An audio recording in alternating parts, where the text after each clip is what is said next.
ஓம் யோகீஸ்வரம் யாக்ஞவல்க்யம் கல்வாதி சகிதம் முனிம் காத்யாயன்யா ச சகிதம் வந்தேகம் இஷ்டசித்தயே.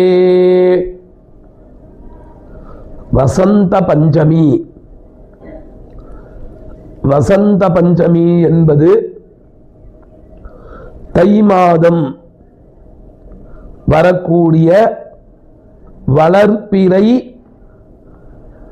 சுக்லபக்ஷம் 5ஆம் நாள் ஷியாமலா நவராத்திரி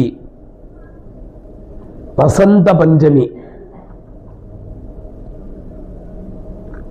சரஸ்வதியின் அனுகிரகத்தை பெறுவதற்கு மிகவும் உயர்ந்த நாள், விசேஷமான நாள். வசந்த பஞ்சமி சரஸ்வதியின் கடாட்சம் சுலபத்தில் நமக்கு தேவியை பிரார்த்தனை செய்து வழிபட்டு தேவியின் அனுகிரகத்தை சுலபத்தில் அடைய முடியும். அப்படிப்பட்ட ஒரு விசேஷமான நாள் வசந்த பஞ்சமி. ஷியாமலா நவராத்திரியின் 5வது நாளில் வரக்கூடியது. நாம் வசந்த பஞ்சமியை பற்றி பல புராணங்களில் சொல்லப்பட்டுள்ளது. அதில் விசேஷமானது மகரிஷிகள் நிறைய மகரிஷிகள் நமக்கு புராணங்களில் தெரிகிறது இருக்கிறார்கள் என்று. யாக்ஞவல்க்ய மகரிஷிகளின் காலம் பல லட்சங்கள் வருஷங்கள். அவர்களுக்கு இந்த காலத்தில் தான் அவர்கள் இருந்தார்கள் அப்படி என்று நம்ம உறுதியிட்டு சொல்ல முடியாது.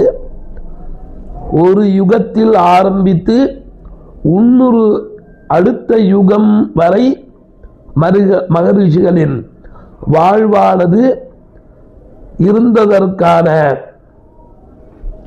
புராணங்கள் நமக்கு தெரியப்படுத்துகின்றன. யாக்ஞவல்க்ய மகரிஷி பல லட்சம் வருடம் இருந்தவர்கள்.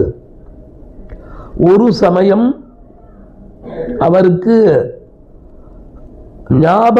ஞாபக சக்தி குறைகிறது நமக்கு அப்படி என்பதாக அவருக்கு தோன்ற அவர் சரஸ்வதியை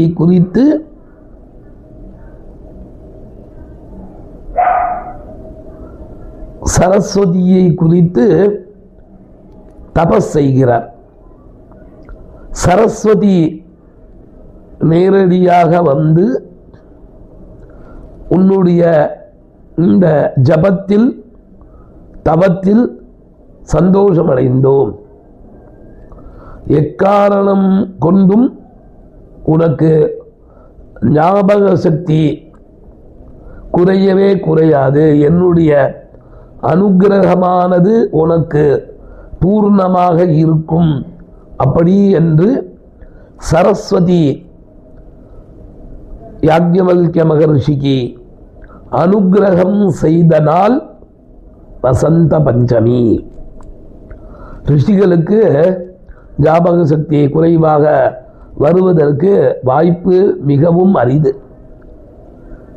ரிஷிகளுக்கு ஏன் இப்படி நடக்கிறது என்றால், நமக்கு அனுகிரகம் செய்வதற்கு இந்த வசந்த பஞ்சமி விசேஷமான நாளாக அமைகிறது என்பதை நமக்கு காண்பிப்பதற்காக நடந்த ஒரு புராண இதிகாசங்களின் அதில் காண்பிக்கப்பட்டுள்ளது. அப்படிப்பட்ட வசந்த மகரிஷி வசந்த பஞ்சமி மகா புண்ணிய காலத்தில் சரஸ்வதியை பிரார்த்தித்து சரஸ்வதியை துதித்து சரஸ்வதியின் அனுகிரகத்தால் எல்லா விதமான நன்மைகளும், படிப்பில் உயர்வு, தேர்வில் வெற்றி பெற படித்த விஷயங்கள் நமக்கு ஞாபகத்தோடு இருக்க சரஸ்வதி தேவியை விசேஷமான நாளான வசந்த பஞ்சமி என்று பிரார்த்தித்து அனுகிரகத்தை அடைவோமாக. குருவே சரணம்.